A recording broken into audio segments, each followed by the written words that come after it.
Hello everyone, সান্ডোরা beauty থেকে একটা perfume মাত্র আমার হাতে আসলো অ্যান্ড আমি বিষয়টা আপনাদেরকে দেখাবো। আমার অনেক প্রিয় একটা পারফিউম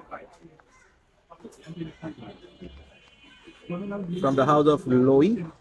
এটার নাম হচ্ছে আগুয়া, এবং এটার সাথে আমি আরেকটা জিনিস পেয়েছি, সেটা হচ্ছে একটা vial, and that is from the house of Memo Paris. এটার নাম হচ্ছে Moroccan leather. Yes, so what I'll do, I will unbox it in front of you and I will tell you my initial impression.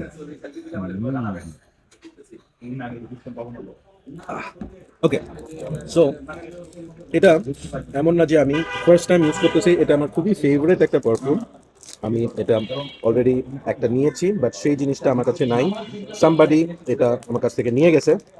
So কি করব, দুঃখ কষ্ট ভরাক্রান্ত হৃদয়ে আরেকটা আসছে আমার কাছে। So here we go.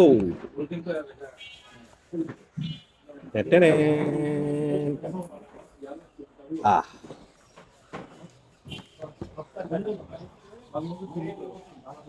বিষয়টা কিরকম লাগতেছে দেখতে পাশাপাশি, দারুণ না? সো এই আগুয়াটা বেসিক্যালি এই ধরনের একটা ড্রিঙ্কের মতোই স্মেল করে। This is an outstanding summer friendly perfume, যেটা আসলে মানে স্প্রে করার সাথে সাথে you will feel refresh, recharge and আপনার মুড লিফট হয়ে যাবে।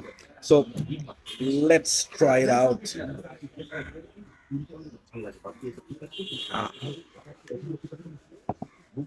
Oh my God.